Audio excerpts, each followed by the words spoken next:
नमस्कार मंडळी.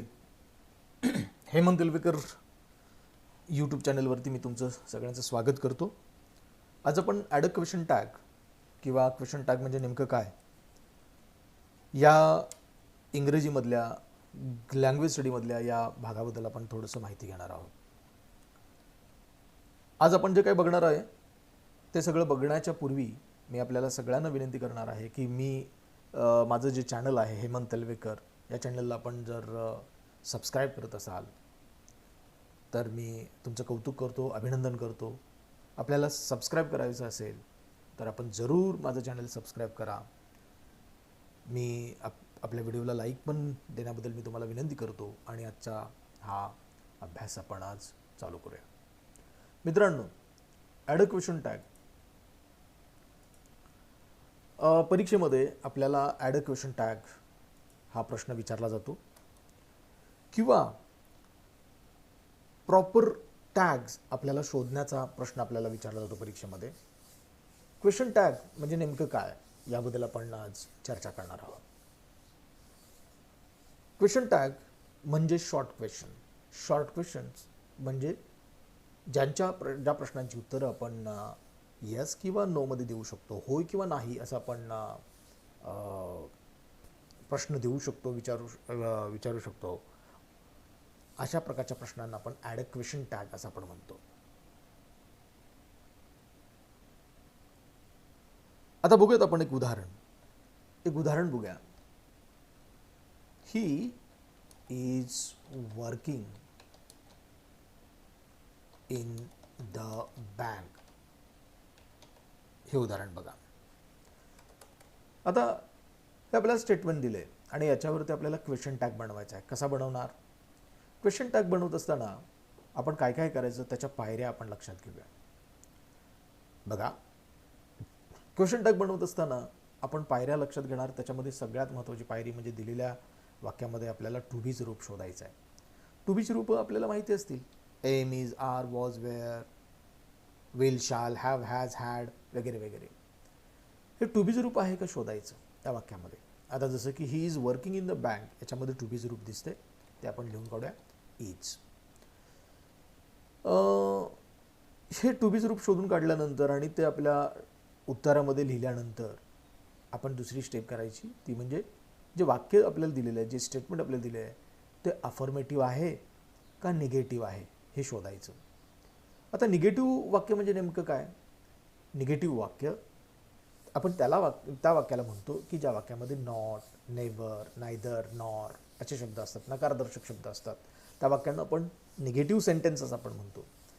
He is working in the bank, याच्यामध्ये असा कुठलाही नकारात्मक शब्द नाही आहे आणि म्हणून आपण त्याला असं म्हणूया की दिलेलं वाक्य हे अफर्मेटिव्ह आहे, सकारात्मक आहे. आता वाक्य अफर्मेटिव्ह असल्यानंतर आपण करणार काय? टॅगसाठी जे आपण टू बीचं रूप उत्तरामध्ये घेतलेलं आहे त्याच्या शेपटीकडच्या बाजूला आपण नॉट हा शब्द आपण लिहिणार. मी इथं शॉर्टकटमध्ये NT असा शब्द टाकतो. सो आपण केले काय? वाक्य आपण विचारात घेतलं, वाक्यामध्ये टू बीचं रूप कुठलं आहे ते विचारात घेतलं, ते टू बीचं रूप वाक्य आपल्या उत्तराच्या सुरुवातीला टाकलं. वाक्य होकारार्थी आहे का नकारार्थी बघितलं. होकारार्थी वाक्य आहे म्हटल्यानं आपण काय केलं? नकारार्थी टॅग इथे घेतला, इजंट. त्यानंतर आपण काय करणार? वाक्याचा जो सब्जेक्ट आहे, उदाहरणार्थ he is working in the bank, याचा सब्जेक्ट आहे ही, म्हणून तो शब्द आपण लिहिला. आणि सगळ्यात शेवटी आपण क्वेश्चन टॅग आपण इथं वापरणार. He is working in the bank याच्यासाठी आपल्याला जो टॅग आपण वापरू शकतो तो आहे isn't he. He is working in the bank, तो बँकेमध्ये काम करतोय, बँकेमध्ये कामाला आहे, होय की नाही? इजंट ही, हो की नाही? अशा पद्धतीनं आपण क्वेश्चन टॅग तयार करू शकतो. आपण वेगळे उदाहरण आपण बघूया. ही कंप्लेन अबाउट इट, हे एक वाक्य बघा. आणि आपल्याला सांगितलं की या वाक्यामध्ये ॲड अ क्वेश्चन टॅग करायचं आहे किंवा या वाक्यासाठी उत्तराचा जे पर्याय आहेत, बहुपर्यायी प्रश्न असतील, बहुपर्यायी पर्याय असतील भरपूर, त्या पर्यायांमधून योग्य पर्याय आपल्याला निवडायचा आहे. हा पर्याय खरं तर पहिल्यांदा आपल्या मनामध्ये तयार असला पाहिजे. वाक्य बघितल्यानंतर त्या वाक्यासाठी कोणतं टॅग सूट होतं ते आपल्या अगोदर डोक्यामध्ये असलं पाहिजे. उदाहरणार्थ ही कंप्लेंट अबाउट इट, त्यानं त्याबद्दल तक्रार केली, अशा पद्धतीचे एक वाक्य आहे. याच्यामध्ये क्वेश्चन टॅग कसा होईल? मगाशी आपण बघितलं त्या पद्धतीनं टू बीचं रूप आपण या वाक्यामध्ये आहे का बघायचं. ओके, ऑब्व्हियसली याच्यामध्ये टू बीचं रूप आपल्याला दिसत नाही आहे. याच्यामध्ये टू बीचं रूप दिसत नाही आहे म्हटल्यानंतर मग आपण करणार काय? याच्यामध्ये असलेला जो वर्ब आहे त्या वर्बकडं आपण फोकस करणार. याच्यामध्ये जे वर्ब आहे ते आहे कंप्लेंट, आणि कंप्लेंट हे त्याच्या पास्ट टेन्समध्ये आहे.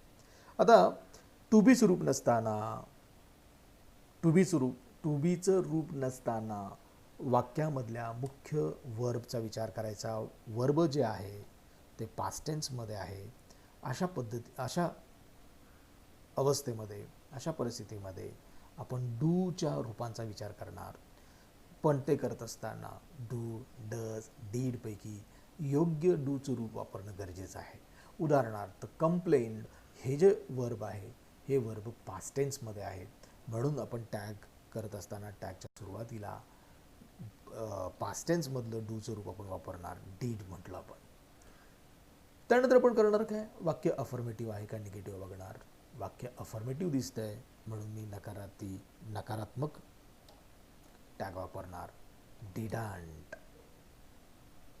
डिडंट, डिडंट ही आणि प्रश्नचिन्ह. So he complained about it, didn't he. Okay, like that. She can't wait, she can't wait longer.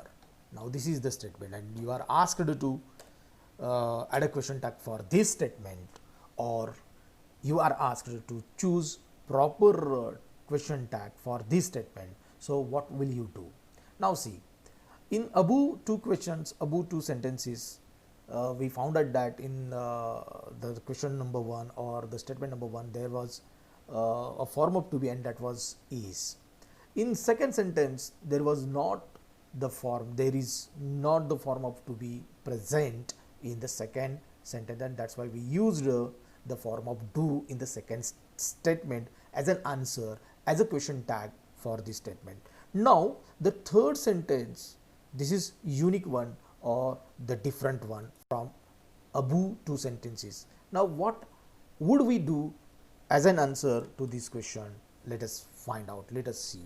So here we have to carefully examine the sentence itself. We find modal verb can present in the sentence. In above sentence there were to be the form of to be and form of do, but in this statement there is a modal verb presented in the statement. Can, could, would, should, these are called modal verbs. Modal verbs, these are called modal verbs. So if the modal verbs are present in the statement, then how will we attempt an answer? Let us find out. Okay, we found out that there is a modal verb can. Okay, we'll put can as it is at the beginning of our tag. So we'll attempt like this, can. Then afterwards we'll find out whether the statement is affirmative one or negative one, and we found out that the given statement is negative one because she can't, can not, नकारार्थी शब्द नॉटचा या ठिकाणी वापर केलेला आपल्याला बघायला मिळतं. जेव्हा नकारार्थी वाक्य असेल तेव्हा आपण नकारार्थी शब्द आपल्या टॅगमध्ये वापरणार नाही. आपण सी कांट वेट लॉंग या स्टेटमेंटचं उत्तर म्हणून कॅन एवढंच आपण लिहिणार आणि पुढं जाणार पुढच्या स्टेपमध्ये, ते म्हणजे या वाक्याचा जो सब्जेक्ट आहे तो तिथं आपण लिहिणार सी, आणि नेहमीप्रमाणे आपण क्वेश्चन टॅग आपण काय करणार अशा पद्धतीने, सॉरी माफ करा, अशा पद्धतीने आपण करणार आणि याचं उत्तर असं तयार होईल. तर अशा पद्धतीनं आपण क्वेश्चन टॅगचा विचार करायचा आहे. इथं ॲड अ क्वेश्चन टॅग हा प्रश्न मी विचारला अलीकडच्या प्रश्नपत्रिकेमध्ये, माफ करा, ॲक्टिव्हिटी सीट्समध्ये. ॲड अ क्वेश्चन टॅग असा प्रश्न विचारला जात नाही. त्याच्याऐवजी आपल्याला विचारलं जातं, आपल्याला सांगितलं जातं कृती करायला, ती म्हणजे दिलेल्या पर्यायांमधनं आपल्याला योग्य टॅग आपल्याला निवडावा लागतो, किंवा स्टेटमेंट दिली जातात आणि त्यांच्या दुसऱ्या भागामध्ये आपल्याला वेगवेगळ्या प्रकारचे टॅग दिलेले असतात. आपल्याला स्टेटमेंट आणि त्याला सूट होणारा टॅग आपल्याला मॅचिंगचं काम करायचं असतं. अशा प्रकारची ॲक्टिव्हिटी अलीकडच्या कालावधीमध्ये आपल्याला दिलेली असते. ॲक्टिव्हिटी कोणती का असेना, आपल्याला बहुपर्यायांमधनं मल्टिपल चॉईस क्वेश्चन असू दे किंवा मॅचिंग ॲक्टिव्हिटी असू दे, ॲड अ क्वेश्चन टॅग हा बेस आपल्याकडे तयार असेल तर या दोन्ही प्रश्नाच्या बाबतीमध्ये आपल्याला कोणत्याही प्रकारची अडचण येणार नाही.